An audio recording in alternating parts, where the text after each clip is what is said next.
자, 오늘은 이제 지난주, 지지난주 계속 이어서 저희가 영적 여정에 대해서 좀 살펴보는 시간을 갖고 있는데요. 우리가 첫 번째 시간에는 바울의 영적 여정을 좀 살펴봤고요. 자, 이제 그 지난주에는 이제 영적 여정에 필요한 요소 중에 하나, 이제 동반자, 친구 부분에 대해 살펴봤고, 오늘은 조금 이제 구약의 인물, 우리 엘리야의 영적 여정을 좀 살펴보면서 또 이런 어떤 중요한 포인트, 우리의 영적 여정에 있어서 중요한 그런 포인트들이 무엇이 있을까 한번 살펴보면 좋을 것 같습니다. 엘리야 잘 아시죠? 네, 많이 들어보셨을 거라고 생각을 하고요. 엘리야라는 그 사람, 엘 그러면 이게 가시거든요. 그냥 신. 나의 신은, 야가 이제 야훼의 야자거든요. 그래서 엘리야. 그래서 나의 신은 여호와이시다. 나의 신은 바알도 아니고 뭐 그렉 신도 몰렉 신도 아니고 나의 신은, 나의 하나님은, 내가 섬기는 그 신은 하나님 여호와이시다 라고 이렇게 이름에 기록이 되어 있고요. 특히 또 신약에서도 여러 번 등장을 하죠. 이렇게 변화산에서 예수님께서 이렇게 그 놀라운 환상 가운데 이렇게 등장을 하시게 되는데, 그때 이제 세 명의 놀라운 이렇게 교제가 있는 것을 보게 되는데, 그때 모세가 엘리야와 함께 예수님과 함께 이렇게 교제하는 걸 보고, 이제 베드로가 그 모습을 보고 막 이렇게 놀라서 여기다 초막집을 짓고 이렇게 제가 모시겠습니다 뭐 이런 얘기를 하는 그 장면에 나오는 그 부분인데요. 그때도 이제 그 모세와 엘리야가 이제 예수님과 함께 있습니다. 그래서 이제 왜 그럼 모세와 엘리야가 대표적으로 예수님과 함께 있었을까 생각해 보면, 이제 모세는 하나님의 법, 하나님의 가르침을 전해준, 율법을 전해준 그런 사람으로서 율법을 대표하는 그런 리더, 지도자라고 볼 수가 있고, 엘리야는 뭐냐면 또 하나님이 선택한 사람인데 예언자, 선지자로서 선택된 수많은 여러 사람들이 있잖아요. 많은 예언자들, 많은 선지자들이 있잖아요. 이제 그분들을 대표하는 특별한 그런 선지자의 대표. 그래서 하나님이 세우신 율법, 그리고 선지자, 그리고 예수님, 이렇게 세 분이 함께 계신다라는 특별한 의미를 담고 있고, 그것을 예수님이 다 통합을 했다라는 것들을 보여주는 그런 장면입니다. 그리고 또 하나 이제 우리가 되게 알고 있는 또 특별한, 엘리야는 특별하다고 할 수 있는 건 뭐냐면, 이렇게 죽지 않고 하나님께서 그대로 데리고 간 좀 그런 특별한 사람이잖아요. 성경에 이제 죽지 않고 예수님은 이제 죽어도 살아나신 거니까 그것도 아니하고 죽지 않고 하나님께서 직접 데려갔다라고 기록한 사람이 누가 있죠? 그렇죠? 예, OX 퀴즈 다 정답. 네, 에녹과 엘리야. 그래서 사실 굉장히 그렇게 기록이 됐다라고 하는 건, 그런 일이 벌어졌다고 하는 거는 굉장히 특별한 일인 거죠. 그래서 에녹도 특별한데 또 엘리야도 되게 특별하다 할 수가 있는 거죠. 그래서 이 엘리야는 굉장히 의미가 큰 그런 사람인데요. 이제 그 사람의 영적 여정, 그분의 영적 여정을 같이 좀 살펴보도록 하겠습니다. 자, 첫 번째로는 이제 열왕기상 17장에 이제 엘리야가 등장을 하게 됩니다. 엘리야가 등장을 하게 되는데, 이 엘리야가 등장하는 시점이, 백그라운드가 아합과 이세벨이라고 하는 아주 희대의 그 나쁜 왕, 희대의 나쁜 이 부부, 왕과 왕비가 그 통치하던 시기에 하나님이 엘리야를 선택을 해서 보내게 되는데, 그때 이 나쁜 왕 때문에 하나님께서 비가 내리지 않는 가뭄이 일어날 거라고 하는 아주 안 좋은 그런 일이 벌어질 거라고 하는 이야기를 해주시는데, 이 엘리야, 즉 하나님이 선택해서 하나님의 말씀을 전하게 한 사람, 우리도 그에 해당되잖아요. 우리도 예수님의 제자로 선택을 받았고, 예수님의 그 말씀을 사람들에게, 온 세상에 전파할 수 있는 그런 사람으로 선택된 사람이라면, 우리의 어떻게 보면 대표격이라고 할 수 있는 그 사람이 엘리야인데, 바로 그러한 하나님이 선택한 사람의 영적 여정의 첫 번째로 나타나는 건 뭐냐면 하나님의 보호하심입니다. 열왕기상 17장 1절에 4절에 보면 이 하나님께서 비가 내리지 않는 그 일이 몇 년 동안이나 이제 일어날 거다라고 얘기를 하면서 그 일이 일어난 거를 아합한테 얘기하고 너가 깨닫고 돌이키지 않으면 이 기근을 계속해서 유지하겠다라고 얘기를 합니다. 그런 좀 나쁜 일이 벌어질 때 하나님께서는 이 자기가 선택한 사람을 어떻게 하냐면 엘리야에게 얘기하시죠. 너는 이곳을 떠나 동쪽으로 가서 요단강 동편의 그릿 강가에 시냇가에 숨고 물은 그 시내에서 마시고 먹을 것은 또 까마귀를 통해서 공급을 해주겠다라고 얘기를 하십니다. 그리고 나서 이제 이쪽으로 엘리야는 이동을 하게 되죠. 하나님은 자신이 선택한 사람을 항상 지키고 보호하십니다. 여러분은 그런 보호하심을 경험하신 적이 있으십니까? 아멘. 엘리야와 같은 그런 우리도 하나님께 선택받은 사람으로서 하나님께서 예수님도 얘기하잖아요. 너희는 뭐 먹을 것이나 입을 것이나 걱정하지 말라고. 하나님이 참새를 저 들에 핀 꽃을 돌보시는 것처럼 하나님의 사람들은 다 돌보고 이렇게 잘 살 수 있도록 도와줄 거라고. 그러니까 우리가 조금 더 나은 삶, 더 편하고 더 뭔가 즐기고 더 뭔가 좀 더 나은 하여튼간에 뭐 그런 비교적 그런 삶을 살려고 욕심부리지만 않는다면 그냥 우리가 만족할 수만 있다면 하나님은 당신이 선택한 사람들을 이렇게 안전하게 이렇게 공급을 해주십니다. 물도 주시고 또 여기서 뭐 여기는 까마귀를 통해서 이렇게 공급을 해줬다고 하지만 우리 같은 경우는 뭐 까마귀로 대표되는 그런 하나님이 보내주시는 놀라운 일들을 통해서 정말 이렇게 필요할 때 갑자기 어떤 그 도움이 필요한 상황일 때도 하나님께서 사람들을 통해서 우리에게 뭔가를 제공해 주던가 상황을 통해서 제공해 주던가 어떤 일이 벌어지게 하셔서 제공해 주던가 하면서 이 하나님의 보호하심이 우리의 삶에 있습니다. 바로 이 엘리야도 이 사역을 시작할 때 첫 번째가 바로 이 기근을 선포하는 일이었고 그 기근을 선포하면서 사실 자신도 그 기근에 영향을 받게 되는데 그 기근에서 하나님께서 보호해 주신 것을 경험하게 됩니다. 이런 경험을 하게 되면 좀 믿음이 좀 성장하지 않을까요? 이게 하나님이 하라고 한 얘기를 전했을 때 나는 되게 이렇게 보호가 되는구나. 그런 말씀을 선포하는 것이 우리에게 좀 도움이 되는구나. 이런 경험을 할 수가 있습니다. 그리고 나서 기근이 계속 벌어지는 상황 속에서 이제 하나님께서 엘리야를 이렇게 어떤 집으로 이동을 시키는데 어떤 과부의 집으로 이렇게 보내주십니다. 엘리야 영적 여정 두 번째 나타나는 것은 기도의 응답을 받는 일입니다. 열왕기상 17장 19절에서 24절에 보면 한 그 사르밧 과부의 집에 가서 같이 음식도 해 먹고 같이 이 사르밧 과부도 이 엘리야를 도와줘서 함께 지낼 수 있게 해주고 그 기근의 시기에 그 어려운 시기에 함께 서로 도와가면서 지내게 됩니다. 그런데 이제 문제가 생기죠. 그 아들이 갑자기 죽는 일이 생겨요. 안타깝게도. 그때 이제 엘리야가 여호와께 부르짖습니다. 나의 하나님 여호와여, 주는 어째서 이 과부에게 이런 재앙을 내리셨습니까? 주께서는 나를 친절하게 보살펴 주고 있는 이 과부의 아들을 죽이셨습니다. 이 아이의 영혼이 돌아오게 하소서 하고 기도하였다. 여호와께서 엘리야의 기도를 들어주셨으므로 그 아이의 영혼이 몸으로 돌아와 그가 되살아났다.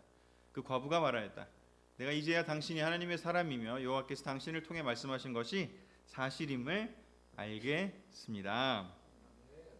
아멘. 엘리야는 이 자기와 함께 시간을 보냈던 그 자기를 도와줬던 이 과부의 아들이 죽었을 때 그를 안타까워하고 그 다시 살려달라고 하나님께 기도를 하게 됩니다. 이 과부에게는 과부란 말 자체도 혼자 사는 어떻게 힘든 사람인데 한 명밖에 없는 그 아들을 잃는다는 건 너무나 힘든 일이잖아요. 어떻게 살겠습니까? 자식마저 이제 가게 된다면 그것을 보고 엘리야는 너무나 안타까웠고 그 안타까운 마음으로 하나님께 기도하고 또 최선을 다해서 그 아이를 살려달라고 울부짖습니다. 그리고 그 이야기를 하나님께서 엘리야의 기도를 들어주셨습니다. 영적으로 선택받은 사람들의 여정에 또 꼭 있는 것 중에 하나가 두 번째로 뭐냐? 바로 이 기도의 응답입니다. 기도의 응답을 하게 되면 그의 믿음은 또 성장을 하게 되고 영적 여정을 계속해서 살아갈 수 있는 힘이 됩니다. 그래서 이따가 나중에 한번 여러분 그룹에서 시간 보내실 때 여러분께서 긴 영적 여정을 살아오시면서 좀 이렇게 응답받았던 이렇게 엘리야 수준의 경험은 우리가 하기가 어렵겠지만, 그렇죠? 뭐 죽은 사람을 살릴 정도의 그런 응답받는 건 어렵겠지만, 하지만 상당히 또 우리에게 의미가 있는 그런 기도의 응답들을 받으신 경험들이 있지 않을까 싶습니다. 한번 같이 그 몇 가지들 한번 생각나시는 것들, 여러분의 영적 여정에서 그런 것들이 있다면 함께 나눠보면 좋을 것 같습니다. 저도 뭐 여러 가지 생각나는 것들이 많은데요. 참 이렇게 사람들의 구원받고, 친구들이 구원받고 세례받기를 너무나 원해서 많이 기도했던 시간들이 또 생각이 납니다. 여기는 이제 육체적인 그런 영혼이 다시 돌아오는 일이었다면, 이렇게 영적으로 다시 돌아오는 일. 그래서 정말 그 재수 학원 때 친구가 우연히 뭐 지하철에서 만나서 세례받기를 원했고, 그 친구도 세례받은 경험도 있고, 군대에서 한 달 후임이었던 친구가 와서 세례받은 경험도 있고, 또 개인적으로 우리 과에서 초대했던 사람들이 세례받은 경험도 있고, 또 다른 친구들이 오재우 경제가 사당역에서 초대해서 저에게 이렇게 와서 소형부를 좀 시켜달라고 해서 공부했던 친구가 지금 저와 함께 TN을 섬기고 있습니다. 김중혁 형제라고요. 대학교 1학년이 친구였고, 저는 그때 뭐 3학년이었나 4학년이었나 하여튼 군대 제대하고 와서 그때 와갖고 막 저 앞에서 막 이렇게 하고 되게 그랬던 친구인데, 지금 이제 함께, 우리 아시죠 누군지? 아멘 하는 그 이렇게 파이어업된 형제 있죠.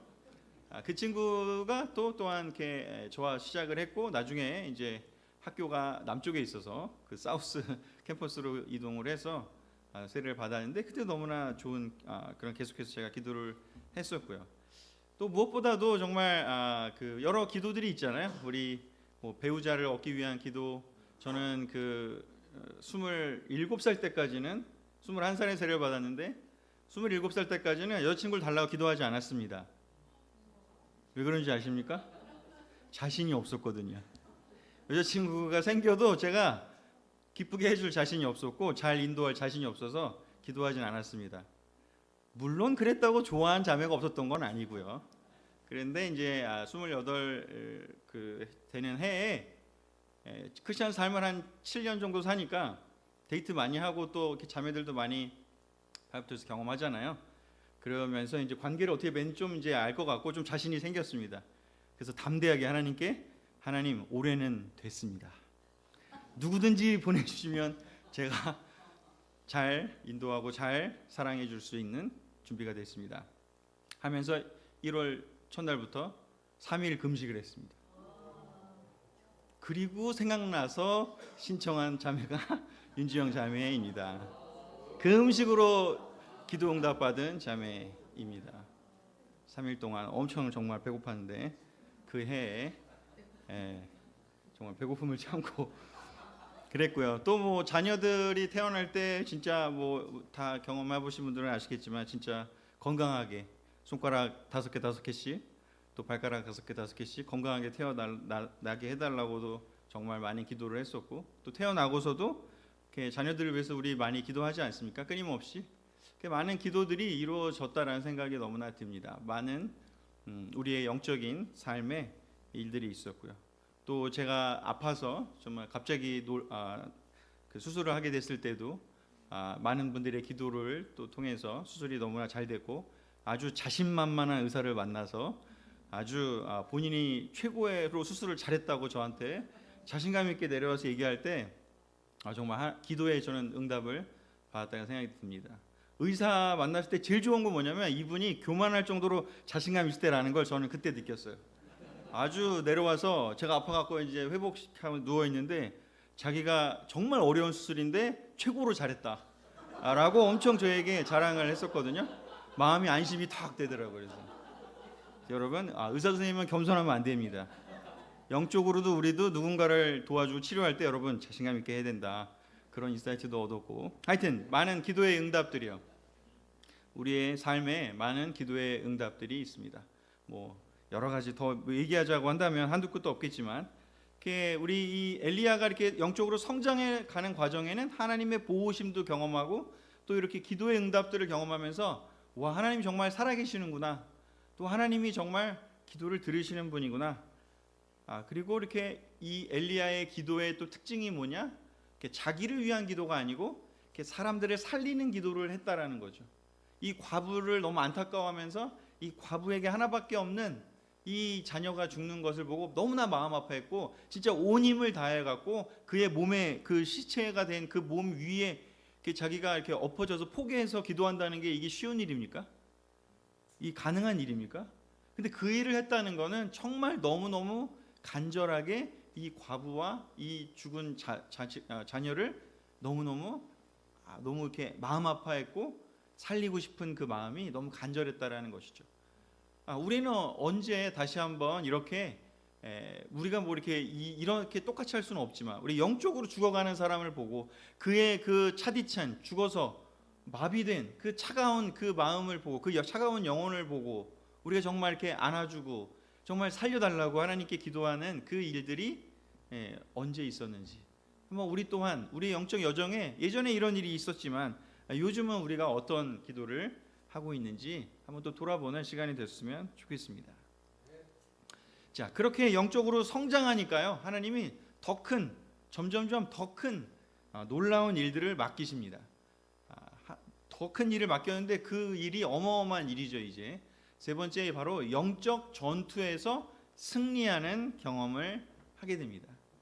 바로 여러분 너무나 다 아시는 갈멜산 영적 전투에서 승리합니다. 불의 예언자라고 엘리야 하면 이제 다 아는 게 The Prophet of Fire, The Prophet of God, 하나님의 예언자이자 하나님의 사람이자 그리고 불의 예언자라고 별명이 불리는 사람이 바로 이 엘리야인데, 그가 바로 이 아합과 이세벨이랑 그를 또 따르는 바알 예언자, 아세라 예언자 950명과 850명과 대결을 하는 정말 절체절명의 영적 전투를 치르게 됩니다.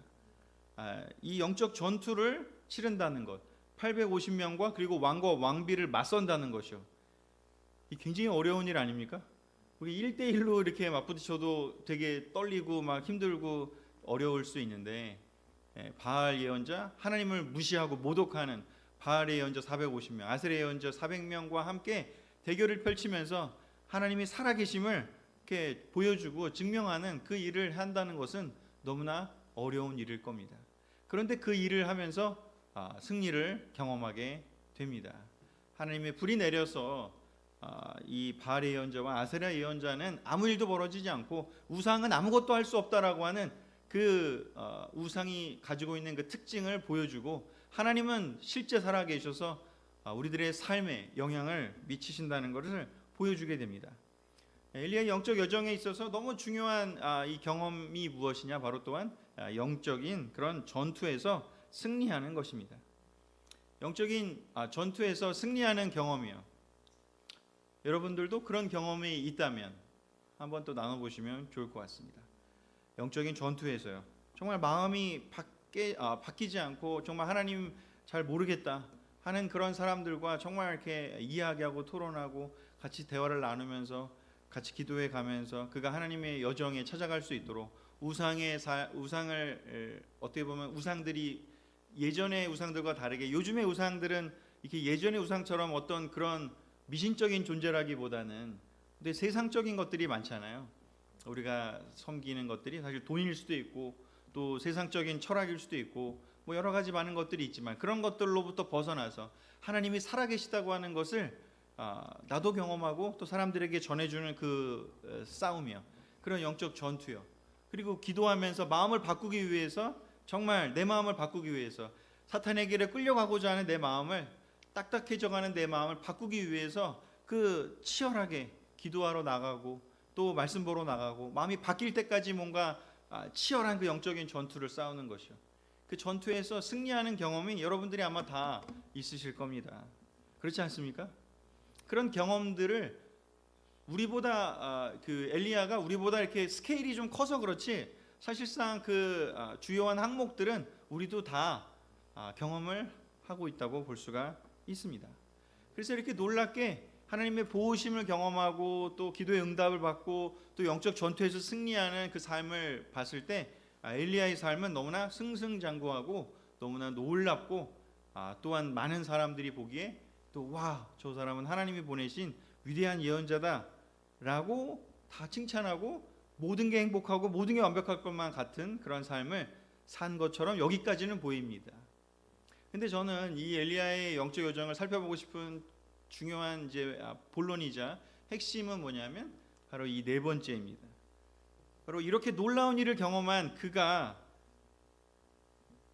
그 다음 단계로 갔을 때 는 어떤 일이 벌어지냐면 영적인 침체기를 경험합니다.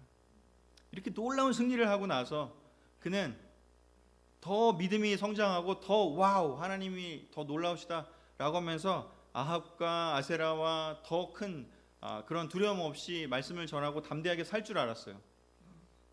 그런데 그렇게 하지 않고요, 엘리야는 그 다음부터 두려움에 떨고 도망을 갑니다. 갑자기 베드로가 예수님을 바라보고 배에서 내려서 물을 걸으면서 그 놀라운 경험을 하는 그런 사람이었던 것처럼 엘리야도 놀랍게 발을 내딛고 그 물 위를 걸었던 그 베드로의 경험을 했지만 엘리야도 그 순간에 하나님을 보지 않고 베드로가 예수님을 보지 않고 물을 봤을 때 물속에 빠진 것처럼 엘리야도 이 놀라운 승리를 했다 할지라도 거기서 계속 하나님을 본 것이 아니라 여기서 아합 왕과 이세벨을 보고 이제 나는 죽었구나 라는 그런 생각, 그리고 나 혼자밖에 없구나 하면서 갑자기 셀프 포커스를 왕창해 버리고 하나님을 안 보고 현장에 있는 상황을 보기를 하기 시작했습니다. 그래서 그는 어떻게 되는지 영적 침체기를 경험합니다. 열왕기상 19장 3절에서 4절에서 14절과 10절을 제가 중간중간 이렇게 편집해 왔는데요. 같이 한번 읽어보겠습니다. 시작. 엘리야는 두려워서 유다의 브엘세바로 도망하였다. 하루 종일 혼자 광야로 들어가 쌀이나무 아래에 앉아서 죽기를 바라며 이제 더 바랄 것이 없습니다. 내 생명을 거둬 가소서. 그래서 엘리야는 이렇게 대답하였다. 전능하신 하나님 여호와여, 나는 주를 위해 열심히 일해왔습니다. 그러나 이스라엘 백성들은 주와 맺은 계약을 어기고 주의 제단을 헐며 주의 예언자들을 모두 죽이고 살아남은 사람은 나 하나밖에 없는데 그들은 나마저 죽이려고 합니다. 아멘. 여기서 엘리야의 마음 속에 뭐가 들었는지 조금 짐작이 되십니까? 그렇죠? 나는 주를 왜 열심히 일해왔다고요. 지금 이 정도 지금 해온 스토리만 봐도 엄청나게 열심히 일을 했던 걸 알 수가 있습니다. 그건 너무 사실입니다. 그런데 이제 뭐라고 얘기하냐면 내가 이렇게 열심히 일했는데 실제로 벌어진 일들은 이스라엘 백성이 회개하는 것도 아니고 또 아합과 이세벨이 뭔가 바뀌는 것도 아니고 오히려 그들은 더 내가 이렇게 열심히 일했지만 그리고 승리도 했지만 오히려 이스라엘 백성은 더 나빠지고 더 타락하고 더 하나님을 무시하고 하나님께 오지 않고 오히려 다른 예언자들을 다 죽이고 이제 나밖에 없다고 열심히 일했는데 나밖에 없는 것 같은 느낌이에요. 받아보셨나요? 느껴보셨나요? 이 정말 외로운 느낌인 것이죠. 근데 나 하나밖에 없는데 나마저도 이제 죽을 것 같아. 나도 위기에 위험에 처한 것 같은 이 느낌이에요. 그래서 차라리 나는 이제 더 바랄 게 없다. 나 이제 죽어도 상관없다. 데려가도 괜찮습니다. 라고 얘기하면서 죽기를 바라면서 광야로 들어가서 혼자 거기서 앉아 있습니다. 영적 침체기를 대표하는 그런 모양새인 것이죠. 엘리야 영적 여정의 이 변곡점에 이제 올라왔습니다. 하나님이 선택해서 사명을 준 사람이었고요. 그 하나님이 선택해서 사명을 준 사람을 하나님은 보호해 주시고 기도를 응답해 주십니다. 그리고 그 사람은 그런 경험을 하면서 믿음이 성장하면서 영적 전쟁에서 승리하고 또 믿음은 더 키워가는 단계를 갑니다. 그러나 그런 사람들이 아무리 놀라운 아까 보여드렸던 것처럼 예수님의 그 사역 가운데도 등장할 만큼 놀라웠던 그 엘리야조차도 피할 수 없는 것이 무엇이었냐? 영적 침체기였습니다. 중요한 건 이 침체기를 어떻게 극복하고 다음 단계로 갈 수 있느냐가 관건인 것이죠. 사실 사람들이 하나님이 선택해서 사명을 줬어도 그가 하나님의 보호하심을 바라보거나 기도를 안 하고 응답받지 못하고 그냥 그 돌뿌리에 떨어진 씨처럼 말라버리고 아예 땅에 씨를 내리지 못하는 그런 신앙생활을 하는 사람들도 많습니다. 그리고 씨를 내뿌려 내렸지만은 돌뿌리 때문에 자라나지 못해서 중간에 포기하는 사람들도 많죠. 신앙이 중간에 포기하는 사람들도 많아요. 그런데 영적 침체기, 영적 우울증을 겪는 사람들은 어떤 사람들이냐? 통계 자료를 봤더니, 그 조사 자료를 봤더니 40% 정도의 사람들이 이거를 경험한다고 합니다. 그리고 10에서 15%는 주기적으로 겪는데요. 믿음 생활을 하는 사람 중에. 자, 근데 영적 침체기 있는데 언제 겪냐 잘 보면요. 여기에 아까 여기에 답이 있습니다. 주를 위해 열심히 일한 사람이 겪는 것이죠.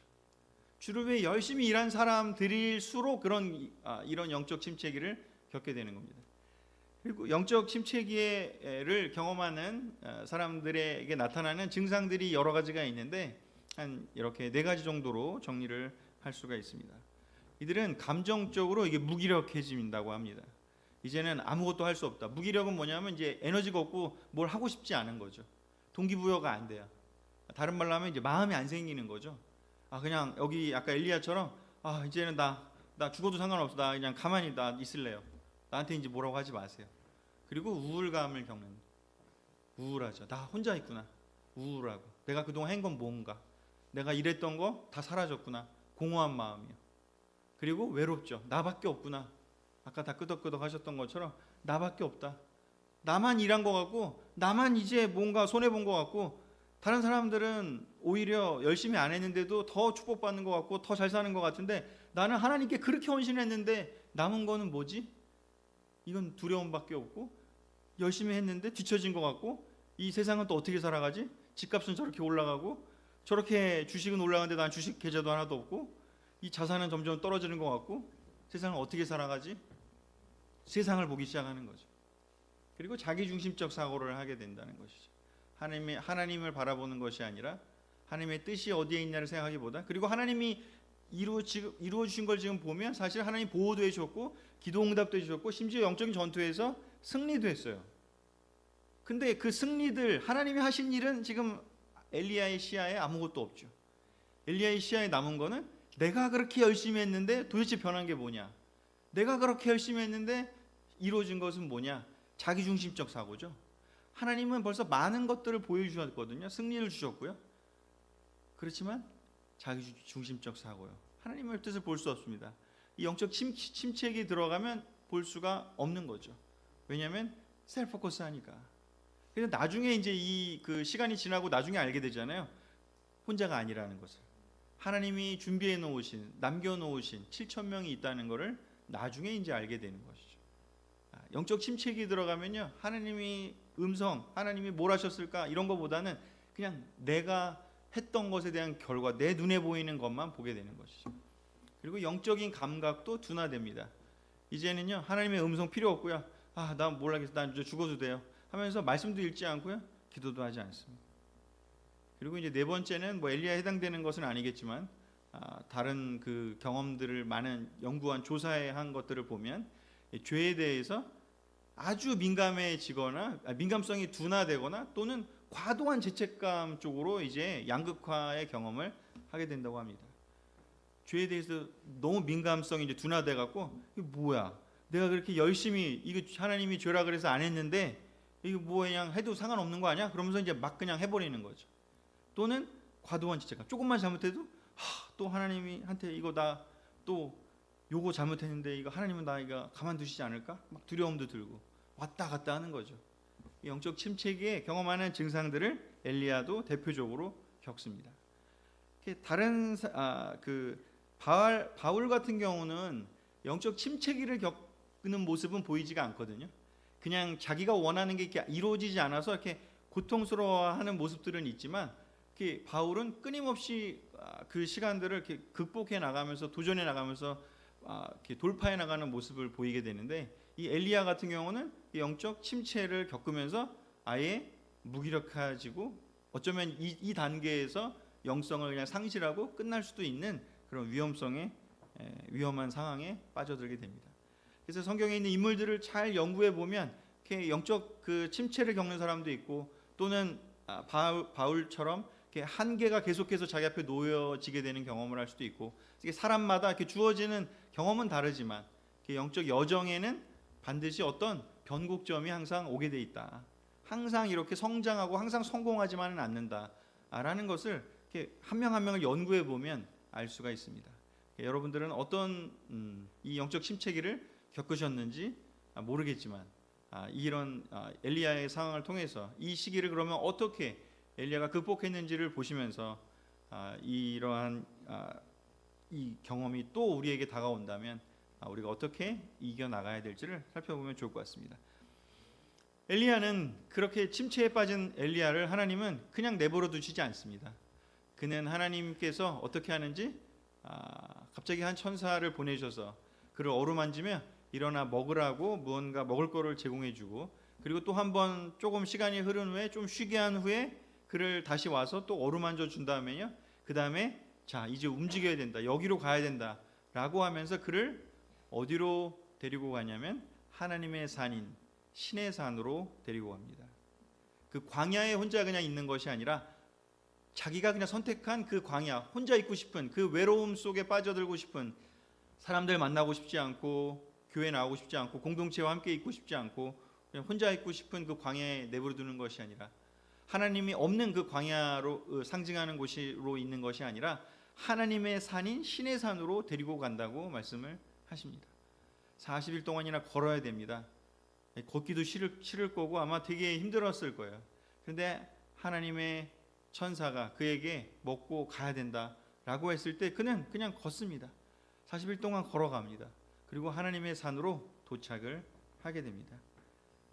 영적 침체에 있는 사람들은 결국 이 하나님의 천사들을 보내주시는 이 일에 반응을 할 필요가 있습니다.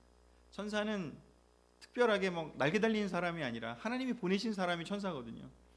하나님이 보내신 천사들이 아마 우리 안에 누군가가 침체에 빠지면 아마 여기 분명히 누군가가 가서 이렇게 손을 내밀고 하나님께서 전하시는 그 빵이든 뭐 먹을 거든 뭐든 주면서 여러분에게 격려하고 또 위로하고 또 우리 함께 시간 보내자고 아마 얘기할 겁니다.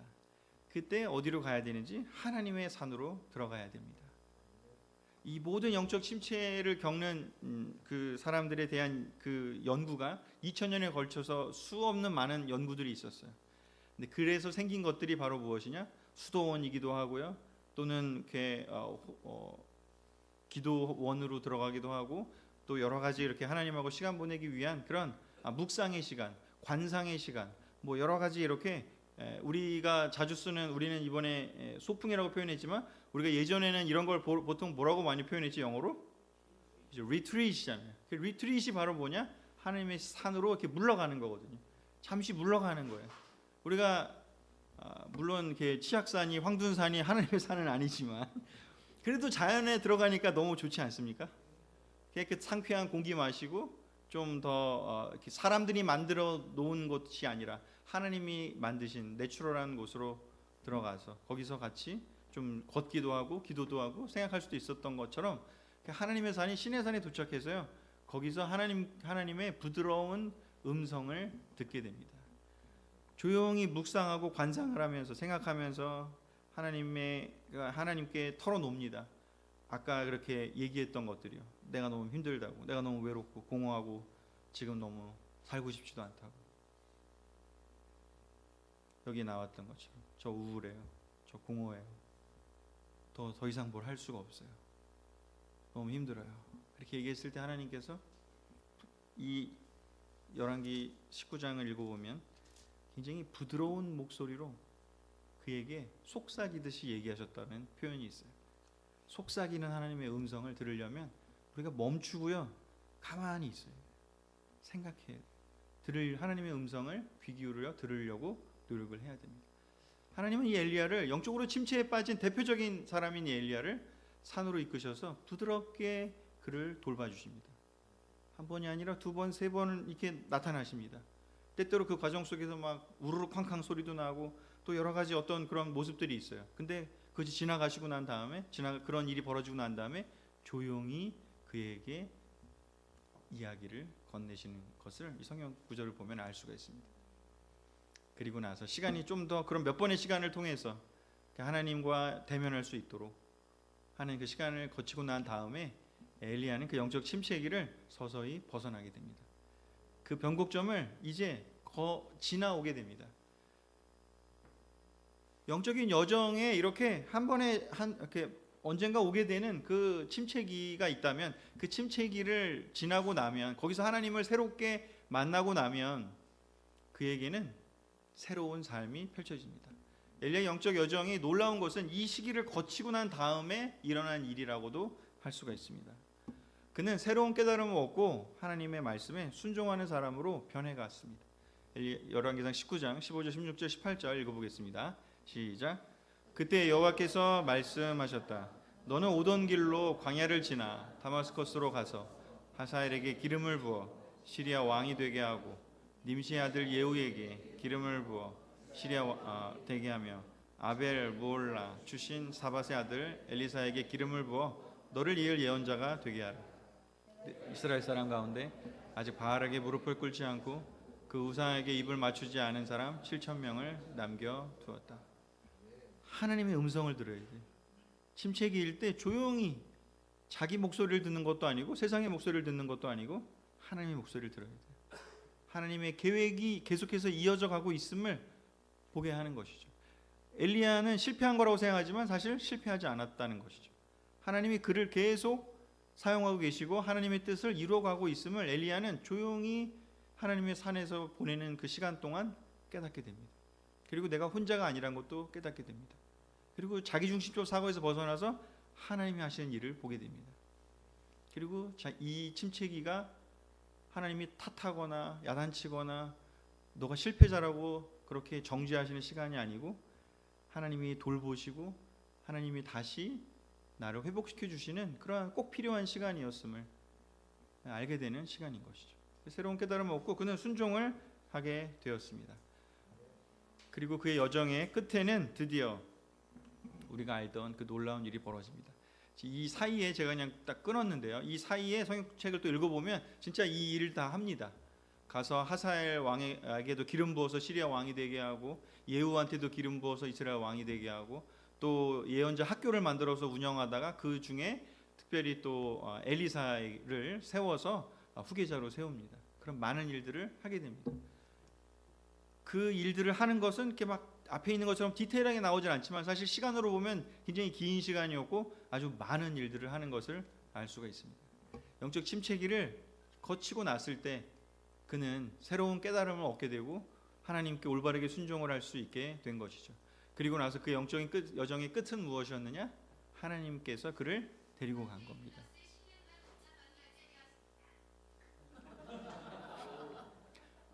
열왕기하 2장 11절에 보면 그렇게 자기의 후계자들과 다른 사람들에게 이렇게 하나님의 뜻을 알려주는 많은 일들을 했거든요. 놀랍게도 예언자 학교를 처음 만든 사람이 엘리야입니다. 엘리사는 특별히 그 중에서도 선택된 사람이었죠. 수제자. 그래서 예수님도 이렇게 여러 제자들을 12명의 제자를 놓고 또 70명의 제자를 놓고 그 중에 수제자로 베드로를 선택한 것처럼 엘리야도 여러 예언자 학교를 운영하면서 그 후계자를 본인이 혼자가 아니라 더 많은 일을 할 수 있는 사람들에게 이렇게 전파해주고 나눠주면서 그래서 예수님도 이 엘리야를 보고 또 그 일을 해나간 것이죠. 그래서 그는 나중에 하나님이 나타나서 그를 하늘로 데리고 갔다는 것이죠. 놀랍지 않습니까? 우리도 이렇게 하나님이 그냥 데리고 가면 참 좋겠습니다. 죽음을 경험하지 않고. 그래서 엘리야의 한 경험을 한 거 보면 다 우리가 하기는 어려워요. 하지만 그 들어가 있는 내용은 사실 우리도 그 길을 간다고 저는 생각합니다. 그렇지 않습니까? 그래서 여러분 우리가 영적 침체기가 왔을 때 그 시간에 엘리야가 이겨낸 것처럼 그렇게 시간을 보내고 다시 하나님과 놀라운 회복의 시간을 보내고 그리고 다시 새로운 깨달음을 얻어서 하나님의 뜻을 이루어 나가는 그리고 끝내는 우리는 하나님께서 우리를 다시 데려가실 겁니다. 불 마차를 보내셔서 태워가면 참 좋겠지만 그건 아니겠지만 그럼에도 불구하고 아마 영적으로는 아마 그런 일이 벌어지지 않을까. 우리의 영혼을 우리의 육신은 이 세상에 썩어 없어지겠지만 아마 나중에 하나님이 천사들을 보내셔서 우리를 이렇게 하늘로 본인의 하나님 계신 곳으로 데리고 갈 거라고 믿습니다. 영적 여정을 이렇게 끝내는 것은 굉장히 어렵습니다. 사실은 모두가 다 이렇게 하는 것도 아니고요. 그래서 이 영적 여정을 살펴보는 이유는 무엇이냐? 이것을 지금을 당장 보는 것이 아니라 이 긴 여정을 많은 케이스들이 어떻게 했는지를 살펴보는 것은 매우 도움이 되는 일이라는 생각이 듭니다. 이것으로 말씀을 마치겠습니다. 자, 다음 주 일요일